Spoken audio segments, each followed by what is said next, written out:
아멘. 코로나19라는 상황이 여전히 위협적으로 우리의 삶에 영향력을 미치고 있습니다.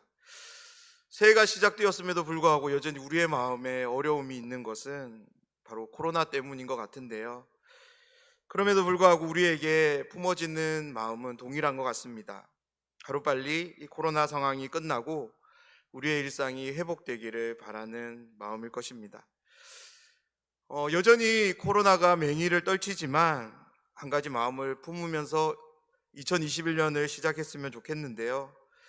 어떤 마음이냐면 이 코로나19라는 그 상황에 우리의 마음이 무너지지 않고 여전히 하나님을 향할 수 있는 그런 마음이 우리에게 있기를 소원합니다. 우리 앞에 주어진 이 어려움을 바라보는 시선, 그 시선을 무시할 수는 없지만 그 시선을 뚫고 하나님을 향할 수 있게 되기를 원하는데요. 그래서 2021년 우리의 삶에 하나님의 역사를 바라보는 시선이, 하나님의 일하심을 경험하는 그런 기대가 저와 여러분에게 있기를 간절히 소원합니다. 그래서 올 한 해 나의 삶에, 우리의 삶에 역사하시는 그 하나님을 풍성히 받아 누리는 그런 한 해가 되기를 간절히 기도드립니다. 오늘 본문이 우리에게 한 가지 도전으로 다가왔으면 좋겠는데요.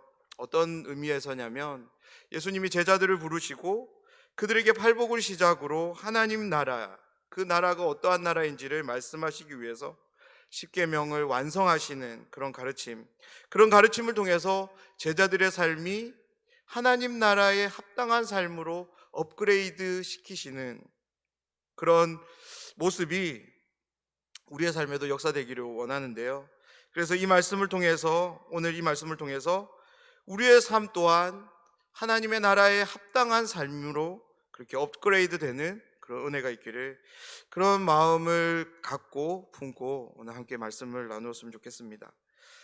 마태는 예수님과 자신의 삶을 함께 하면서 예수님의 공생에 직접적으로 뛰어들어서 예수님과 많은 시간을 보내면서 무수히 많은 가르침을 들었을 것입니다.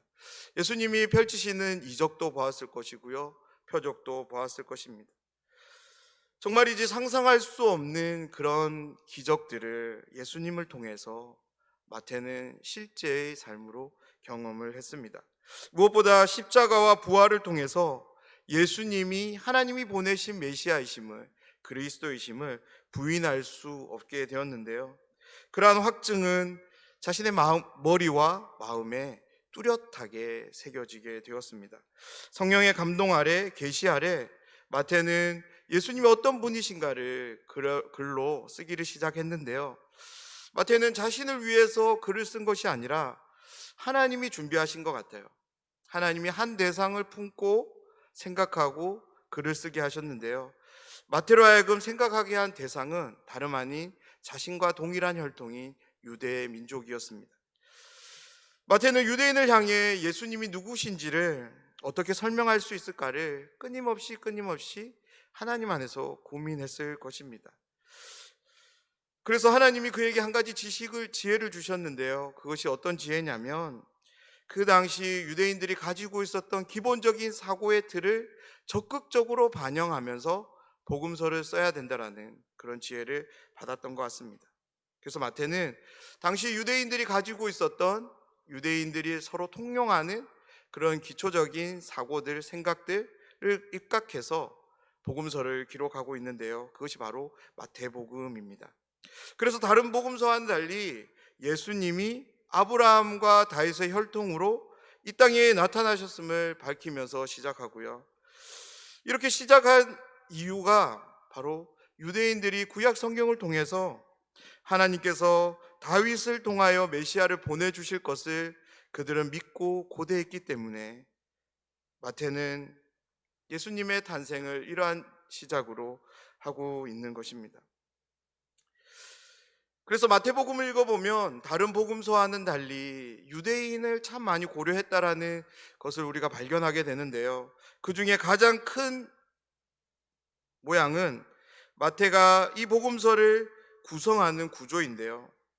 마태는 예수님이 하신 5개의 큰 가르침, 설교를 통해서 전체적인 내용을 구성하는 것을 우리는 보게 됩니다. 마태가 이러한 구성을 하게 된 것은 모세오경이라는 그 당시에 유대인들이 가장 소중하게 다뤘던 그 율법의 5가지 항목에 이제 입각한 그런 사고였는데요. 마태는 유대인들의 이 사고를 적극적으로 따르면서 이 복음서를 읽게 되는 독자들에게 예수님을 전하려고 하는 것이죠. 마태의 이러한 열심들을 우리가 곰곰이 한번 묵상해 보면 정말로 유대 민족을 향한 하나님의 마음이 마태와 함께 했음을 우리는 느낄 수 있는데요. 그런 열심을 통해서, 그런 마음을 통해서 마태는 자연스럽게 유대인들에게 모세와 예수님, 그리고 율법과 복음이라는 그런 병렬적 그런 사고를 자연스럽게 제공했죠. 무엇보다 유대인으로 하여금 예수님이 우리들이 그토록 고대했던 하나님이 보내시는 메시아이심을 이러한 구조를 통해서 전달하고 있는데요. 조금 아쉬운 점이 있다면 우리가 유대인이 아니라는 것이 조금 아쉬운 것 같아요. 왜냐하면 우리가 유대인이 아니기 때문에 유대인이 가지고 있는 그런 사고나 의식이 없는데요. 이로 인해서 유대인에게는 너무나도 자연스럽게 다가왔던 부분들이 우리에게는 너무 많은 해석과 설명을 필요로 한다는 거죠. 하지만 그럼에도 불구하고 우리가 소망을 가지고 오늘 함께 말씀을 나눌 수 있는 이유가 있는데요. 그 이유는 뭐냐면 이 복음서를 쓰게 하신 하나님, 그 하나님께서 성령으로 여전히 우리와 함께 하시면서 동일한 은혜를 내려주실 줄 믿기 때문입니다. 아멘. 우리가 이 하나님을 의지하며 신뢰하며 본문의 말씀을 함께 나누려는데요. 저는 마태가 유대인을 생각하며 이 복음서를 썼다는 점에 착안해서 최대한 유대인의 입장에서 그들이 어떤 생각을 가지고 이 복음서를 접하게 되었을지를 생각하면서 이 본문의 의미를 설명드리려고 합니다. 동시에 이 말씀이 오늘을 살아가는 우리에게는 어떻게 적용되어야 하고 그 적용을 통해서 우리의 삶이 어떻게 나아가야 되는지를 함께 말씀드리려 하는데요. 오늘 본문인 5장 1절은 우리가 너무나도 잘 알고 있듯이 산상수훈이라는 그 메시지가 시작되는 구절입니다. 5장 1절을 시작으로 7장에 까지 이렇게 방대하게 예수님의 가르침이 기록되었는데요. 우리가 먼저 한 가지 기억해야 될 것이 있는데요. 이 가르침이 제자들에게 주어졌다라는 점입니다. 우리는 먼저 제자가 누구인지를 한번 생각해 봐야 되는데요. 간단하게 얘기하자면 제자는 예수님의 사역에 동참된 사람들입니다. 다시 말해서 제자는 예수님을 믿지 않는 사람이 아니고요. 예수님을 따르지 않는 불특정 다수를 말하는 사람들은 결코 아닙니다. 예수님의 부름에 응한 사람이고 예수님을 믿기로 결정한 사람들이고 예수님을 의지하며 신뢰하는 사람이 바로 제자입니다. 더 나아가서 예수님이 앞으로 펼치실 그 하나님 나라의 사역에 동참하기를 결정한 사람이 바로 제자입니다. 그러한 제자들에게 하신 교훈이라는 것을 우리가 꼭 기억하셨으면 좋겠습니다. 바로 오늘날 저와 여러분 같은 신자들에게 예수님은 하신 말씀이라는 거죠. 왜 이것이 중요하냐면 예수님은 이 산상수훈의 가르침을 통해서 제자들에게 구원을 주시기 위해서 하신 가르침이 아니기 때문입니다. 예수님의 제자가 된 사람들이 앞으로 어떠한 삶을 살아가야 하는지, 특별히 하나님 나라라는 그 하나님의 뜻 안에서 제자들의 삶이 어떻게 펼쳐져야 되는지를 말씀하시기 위해서, 그들에게 알려주기 위해서 그들을 부르셨고 그들에게 교훈하고 있는 것입니다. 오늘 이 말씀을 함께 나누는 저희들도 동일한 의미로 우리가 이 말씀 앞에 서야 하는데요. 산상수훈의 말씀이 우리에게 중요한 이유가 우리의 구원을 위해서가 아니라 예수님을 믿는 신자로서, 예수님을 따르는 제자로서 어떠한 삶을 살아가야 되는지를 우리에게 말씀하고 있기 때문입니다. 또 한 가지 중요한 점이 있는데요.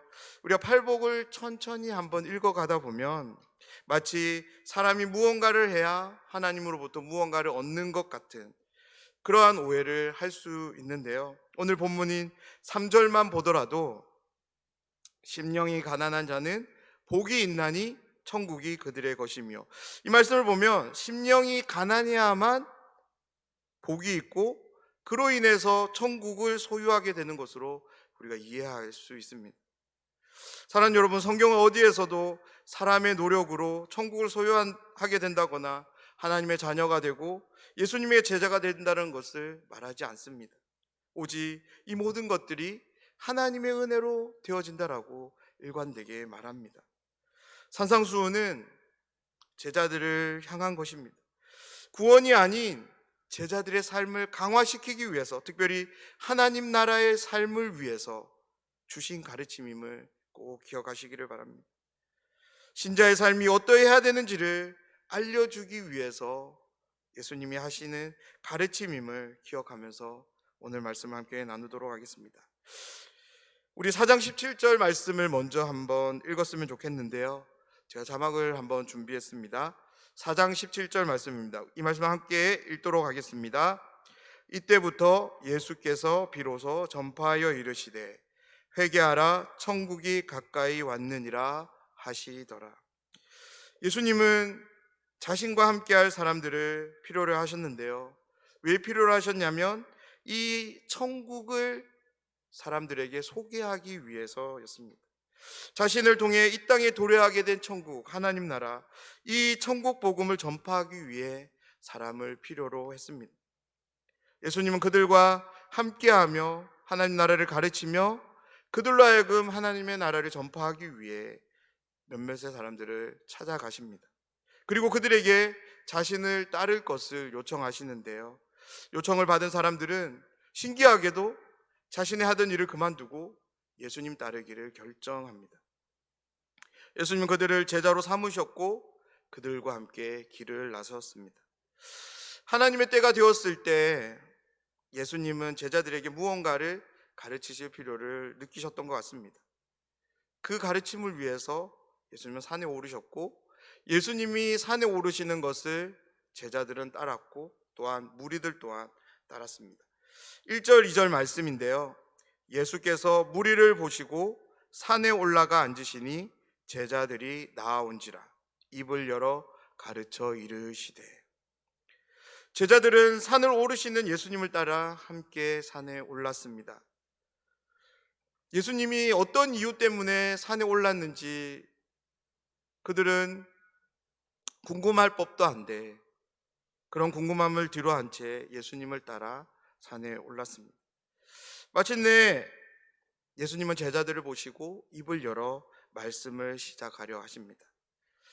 그렇게 시작된 말씀이 3절 말씀인데요. 우리 3절 말씀을 함께 읽도록 하겠습니다. 심령이 가난한 자는 복이 있나니 천국이 그들의 것임이요. 오늘 이 말씀을 조금 각색해서 살펴보고 싶은데요. 다름 아닌 이 말씀이 기록된 헬라어로 이 말씀을 좀 각색해 보려고 합니다. 헬라어는 한글과 조금 다른 순서로 이 말씀이 쓰여졌는데요. 어떻게 쓰여졌냐면 이렇게 쓰여졌습니다. 복되도다라는 말이 먼저 나오고요. 그 뒤에 심령이 가난한 사람들이여 라는 말이 나옵니다. 그리고 중요한 이제 접속사가 하나 나오는데요. 왜냐하면 천국이 그들의 것이기 때문이다 라고 헬라어는 기록되어 있습니다. 그래서 오늘 이 내용으로 세 부분으로 나눠서 3절 말씀을 함께 나누려고 하는데요. 먼저 복되도다 라는 부분입니다. 한글 성경에는 복이 있나니 라고 기록되어졌는데요. 여기에 사용된 복이라는 단어는 헬라어로는 마카리오스라는 단어입니다. 이 단어를 우리가 조금 이해하기 어려운 것은 우리말로 번역이 안 되는 말이에요. 왜냐하면 이 단어가 특정적인 어떤 사물을 가리키는 명사형이 아니기 때문에 그런데요. 그렇기 때문에 이 단어를 설명하려면 추상적으로 설명할 수밖에 없습니다. 그래서 굳이 우리말로 표현하자면 이렇게 표현할 수 있을 것 같아요. 하나님의 사랑을 경험했을 때 주어지는 지극한 감정들이 있잖아요. 그 감정들인데요. 예를 들면 감격이라든지 기쁨이라든지 혹은 탄성이라든지 말할 수 없는 마음의 뜨거움, 경험해 보지 못한 그런 행복함, 주체할 수 없는 웃음 혹은 눈물, 하나님을 인격적으로 만남으로 또는 그 만남을 통해 교제를 통해 우리에게 표현되어지는 그런 마음의 상태 혹은 그런 감정의 모습을 담고 있는 것이 바로 마카리오스입니다. 이 마카리오스라는 이 단어가 어디에서 왔냐면 아쉐르라는 말을 히브리 말을 이제 가지고 온 말인데요. 아쉐르라는 말이 이런 어려움이 있는 말입니다. 이 단어 역시도 이런 특정적인 명사로서 말할 수 있는 것이 아니라 상태로서 말할 수 있는 단어인데요. 마태가 유대인에게 전하고 싶었던 이 복을 우리가 아쉐르와 마카리오스라는 이 말을 이해할 수 있다면 조금 더 정확하게 우리는 이 단어를 이해할 수 있을 것 같습니다. 그래서 유대인이 가졌던 그런 생각 속에서 아쉐르라는 단어는 우리가 가지고 있는 복의 개념과는 조금은 아니고 완전히 다른 의미인데요. 어떤 물질적인 혹은 상황들에 있어서 형통함을 말하지 않습니다. 물질적인 혹은 상황들에 있어서 주어지는 그런 형통함은 바로크라는 말로 사용이 되는데요. 이 바라크라는 말은 우리에게 있을 수도 있고 없을 수도 있는 그런 복을 의미합니다. 한 가지 상황을 제가 한번 예를 들어보겠습니다. 우리가 어떤 사업을 해서 큰 돈을 벌게 되었다라고 생각해 보면 좋겠습니다. 그러면 이 사업은 우리에게 있어서 큰 복이 되는 거죠. 왜냐하면 우리의 큰 돈을 벌게 해줬으니까. 그래서 이 부분에 대해서 우리는 바라크라고 할 수 있는 거죠. 그런데 잘못된 선택을 해서 그 돈이 다 사라지고 이전보다 더 궁핍한 상태가 되었을 때 우리는 여전히 우리의 삶에 대해서 복이라고 얘기할 수 있을까요? 다시 말해서 오늘 이제 본문에 나오는 마카리오스나 아쉐르라는 이런 복의 개념으로 설명되기 위해서는 불변적인 복이 우리와 함께 할 때 우리는 사용할 수 있는 겁니다. 유대인들은 오직 이 복은 하나님 안에서만 누릴 수 있다라고 생각했는데요. 그래서 아쉐르를 이해하는데 도움이 되는 말씀이 있습니다. 시편 144편 15절인데요. 이런 말씀입니다. 이러한 백성은 복이 있나니 여호와를 자기 하나님으로 삼는 백성은 복이 있도다. 아멘. 시편 1편도 이렇게 시작하는데요. 복 있는 사람은 이라고 시작합니다. 여기서도 아쉐르라는 단어로 시작을 하는데요. 하나님을 자신의 하나님으로 인정하는 사람, 하나님을 자신의 삶의 주인으로 인정하며 모시고 살아가는 사람, 하나님을 인격적으로 교제하며 그분이 주시는 풍요로움과 그분의 진리 안에서 자유하는 그 사람을 가리켜 성경은 아쉐르 마카리오스라고 말씀합니다. 그래서 복되도다라는 이 단어를 이렇게 한번 조금 바꿔서 생각해 볼 수도 있을 것 같은데요. 하나님이 인정하는 사람으로 우리가 한번 바꿔서 생각해도 될 것 같습니다. 왜냐하면 하나님이 인정하는 사람은 어떤 사람일까요? 하나님을 자신의 삶의 주인으로 인정하는 사람을 하나님도 인정하지 않을까요? 하나님을 자신의 하나님으로 모신 사람을 하나님도 인정해 주지 않으실까요? 하나님이 인정하는 사람, 그 사람이 복된 사람인 줄 믿습니다. 하나님이 인정하는 사람, 그 사람을 가리켜 성경은 마카리오스, 아쉐르, 복 있는 사람이라고 말씀합니다. 사랑하는 여러분, 우리 안에 한 가지 거룩한 도전이 있기를 소원합니다. 재물의 인정함을 받는 것보다, 명예의 인정함을 받는 것보다 하나님에게 인정받기를 더욱 소망하는 저희들이 되기를 간절히 소망합니다. 비록 수중에 가진 것이 없다 하더라도, 그 어떤 주어진 명예가 없다 할지라도 하나님이 나의 하나님 되심으로 인하여서 기뻐하고 즐거워할 수, 만족할 수 있는 우리가 되었으면 좋겠는데요. 여호와를 자기 하나님으로 삼는 백성은 복이 있도다라는 이 시편의 말씀이 우리의 믿음의 고백이 되기를 간절히 소원합니다. 예수님은 제자들의 삶이 어떠해야 하는지, 그들이 어떠한 삶을 살아가야 되는지를 분명히 밝히며 교훈을 시작하시는데요. 예수님은 제자들을 향해 너희들은 하나님께 인정을 받은 자들이야 라고 이렇게 시작하는 거죠. 하나님의 인정을 받은 너희들은 이렇게 살아야 될 것을 가리키며 교훈하는 것이 바로 팔복의 메시지입니다. 예수님의 그 첫 번째 가르침은 다름 아닌 심령이 가난한 사람이 되어야 된다고 말씀합니다. 두 번째인데요, 심령이 가난한 사람입니다. 다시 한번 우리 3절을 헬라어 순서대로 한번 읽어보도록 하겠습니다. 복되도다 심령이 가난한 사람들이여, 왜냐하면 천국이 그들의 것이기 때문이다. 그렇다면 예수님은 심령이 가난한 사람이 왜 복되도다, 하나님이 인정하신다라고 말씀하고 있을까요? 하나님이 인정한 사람은 왜 심령이 가난한 사람이 되어야 할까요? 혹시 가난을 경험해 본 적이 있으신가요? 먹을 것이 없어서, 마실 물조차 없어서 며칠을 굶어 보신 적이 있으신가요? 자고 누울 곳이 마땅치 않아 그런 혹독한 가난을 경험해 보신 적이 계신가요? 그런 가난을 경험해 보신 적이 있는 분이라면 아실 겁니다. 가난이 주는 그 무서움을 알 수 있는데요, 가난이 마음을 시작으로 삶 전체를 짓누르기 때문입니다. 가난은 그 어떤 희망도 소망도 마음에 두지 않게 하는데요, 일상을 살아가는 힘조차 송두리째 뺏어가기 때문에 거기에 가난에 큰 어려움이, 두려움이 있는 거죠. 근데 더욱더 힘들게 하는 것이 있어요. 가난이 데리고 오는 친구들인데요, 가난이 데려오는 친구들은 절망이고 어둠들입니다. 그래서 완전한 가난에 빠진 사람들을 우리가 만나보면 그 사람에게는 삶의 의욕이라고는 찾아볼 수 없는 것을 우리는 보게 됩니다. 가난 가운데 처한 사람이 할 수 있는 행동이라고는 도움을 구하는 그런 모습밖에 없는 거죠. 여기에 사용된 가난이라는 말은 헬라어로 푸토코스, 히브리어로는 아니라는 단어인데요, 이 아니라는 이 히브리어는 유대 사회에서 두 가지 의미로 전달되었다고 해요. 먼저는 물질적인 결핍으로 인해 주어지는 그런 가난한 상태, 물질의 결핍으로 인해 주어지는 그런 어려움을 의미했습니다.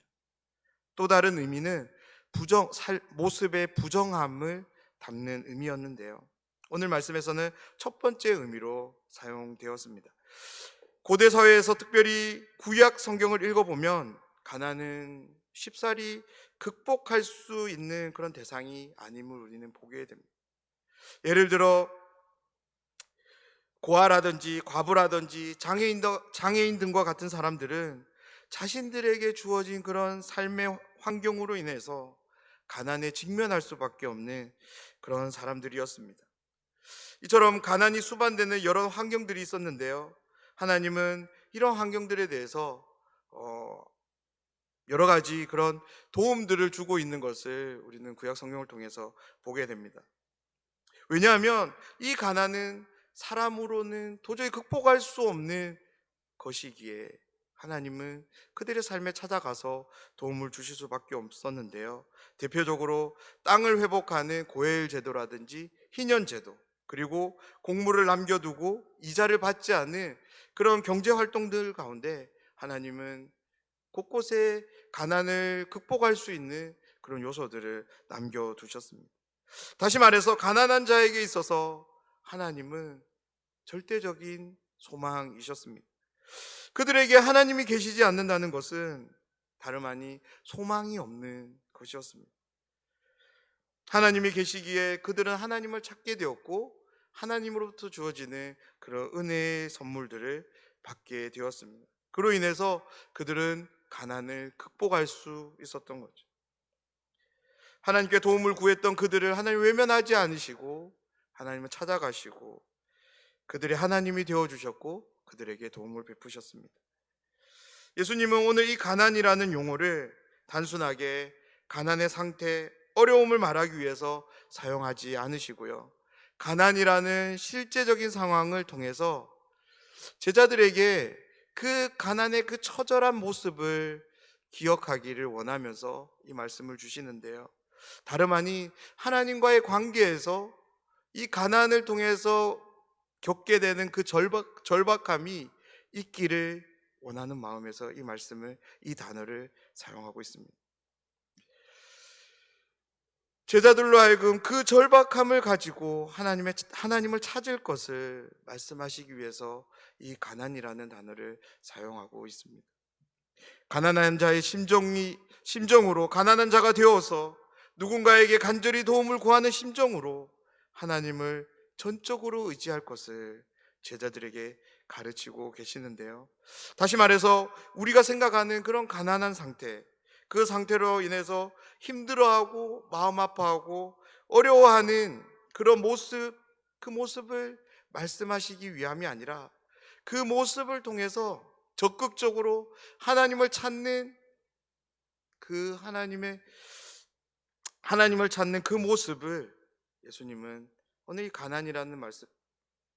가난함이라는 그 모양을 통해서 말씀하고 있는 것입니다.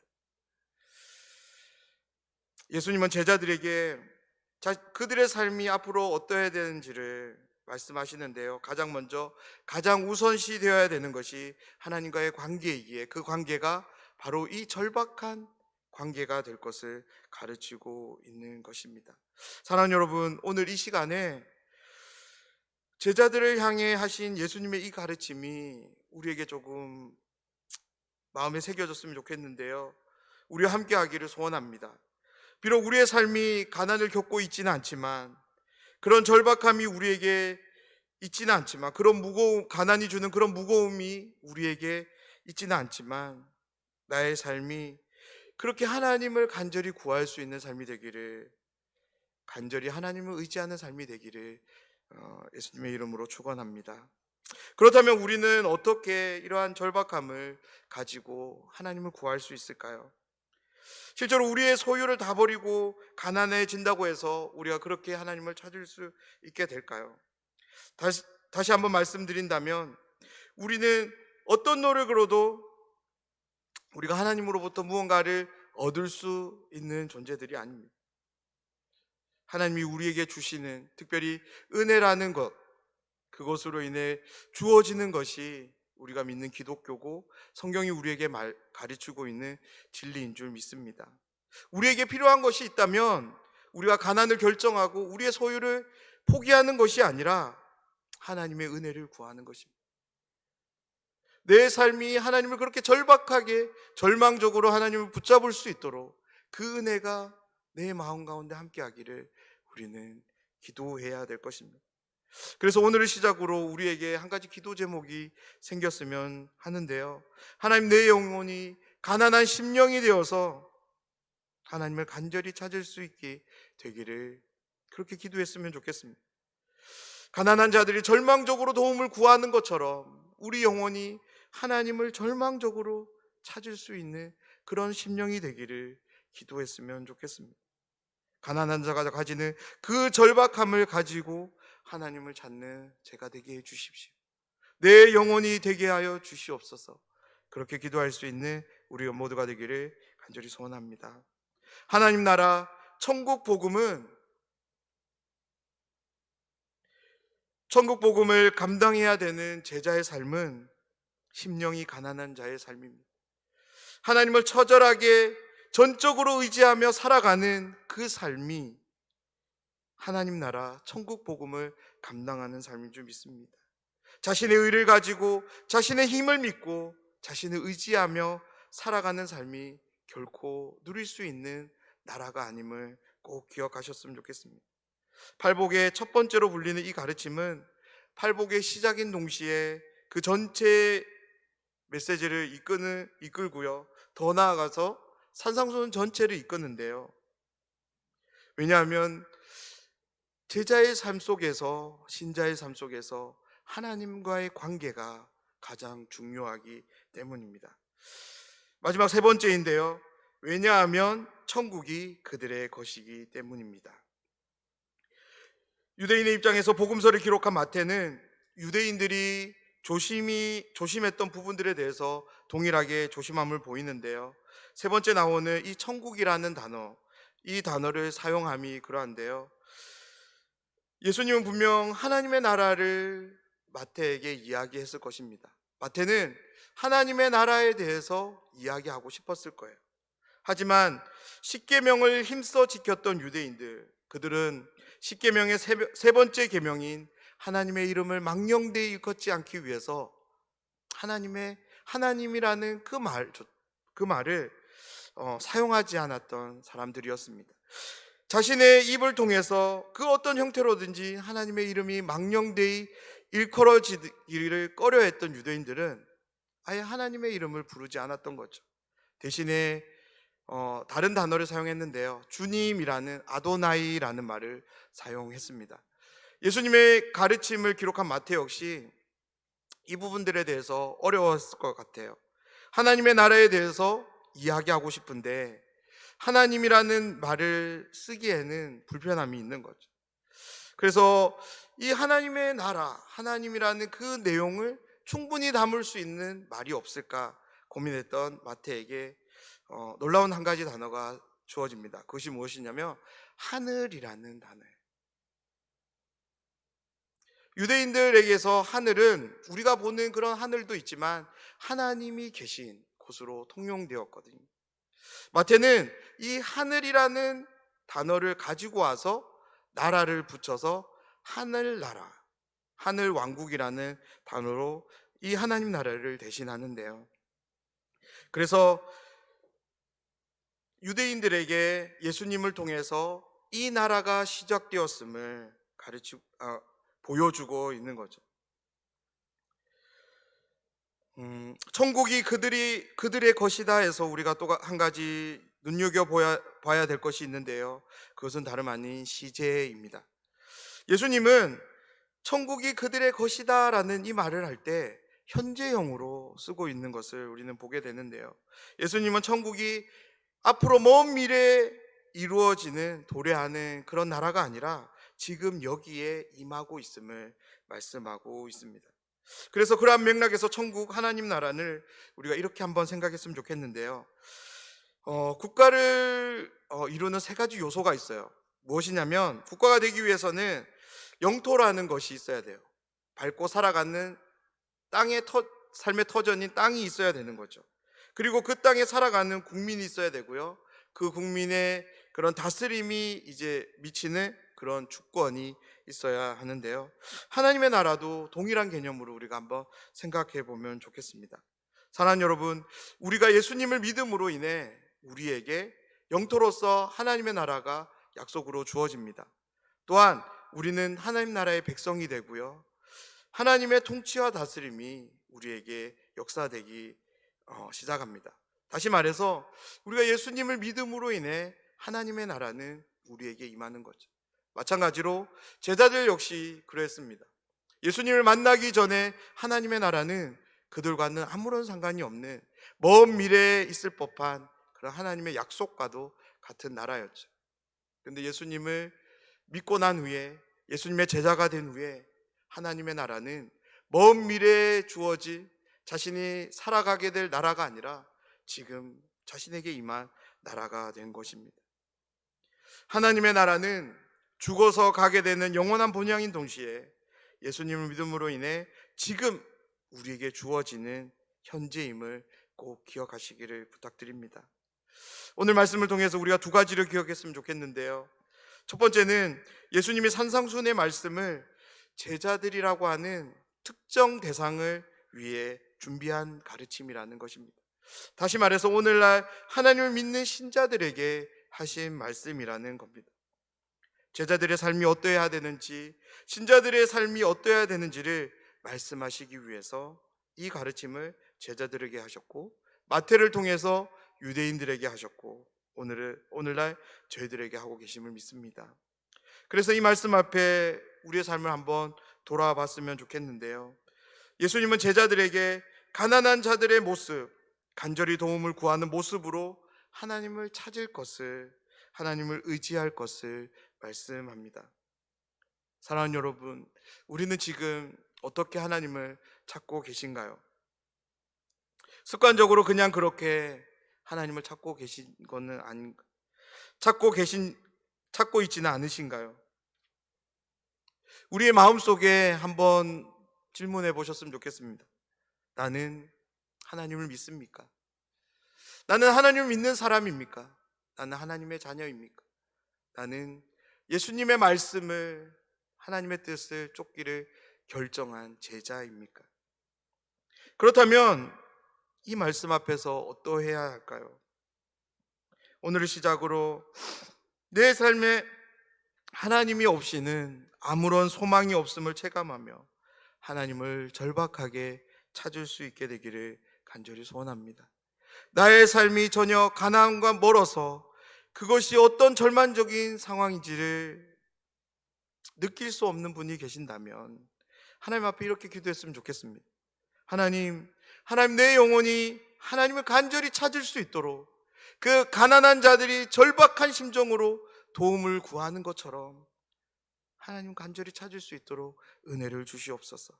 가난한 심령이 되어서 하나님의 도움을 간절히 의지하며 구하는 심령이 되게 해달라고 기도하는 우리 모두가 되었으면 좋겠습니다.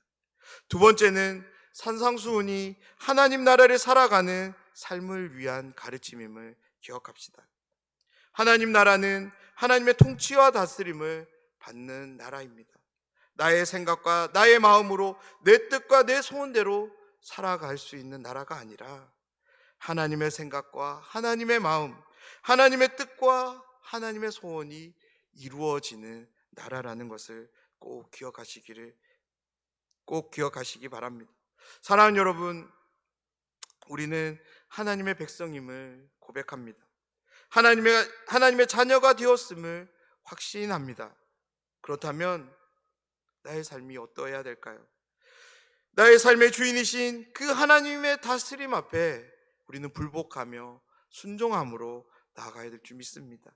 우리의 아버지이신 그 하나님의 인도함을 받기 위해 내 생각은 내려놓고, 내 마음은 내려놓고, 내 손에 쥔 이 두 손을 펴고 그분을 붙잡고 그분의 인도함을 받아야 될 줄 믿습니다. 사랑하는 여러분, 혹시 여전히 내 삶을 내가 쥐고 계신가요? 여전히 내 삶의 주인이 나라고 이야기하고 있지는 않습니까? 그렇게 소리를 하나님 앞에 내고 있지는 않으신가요? 오늘 이 말씀 앞에 다시 한번 우리의 모습이, 우리의 자아가 드려지기를 원하는데요, 이렇게 고백함으로 하나님 앞에 드렸으면 좋겠습니다. 나는 하나님의 자녀입니다. 나는 하나님의 백성이 되었습니다. 오늘 예수님이 말씀하신 것처럼 복 있는 사람, 하나님의 인정한 사람이 바로 나입니다 라고, 그런 믿음의 고백을 드리면서 하나님 앞에 우리의 삶을 드리기를 원합니다. 우리가 심령이 가난해질 수 있는 이유가 바로 여기에 있는데요, 우리 3절 말씀 우리 다시 한번 읽어보도록 하겠습니다. 복되도다 심령이 가난한 사람들이여, 왜냐하면 천국이 그들의 것이기 때문이다. 사랑하는 여러분, 우리는 지금 이 땅을 밟는 동시에 하나님의 나라, 하나님 나라를 밟고 있기에 우리는 심령이 가난해져야 될 줄 믿습니다. 우리가 심령이 가난하여 하나님을 간절히 붙잡는 그런 삶이 되어야 될 줄 믿습니다. 함께 기도하겠습니다.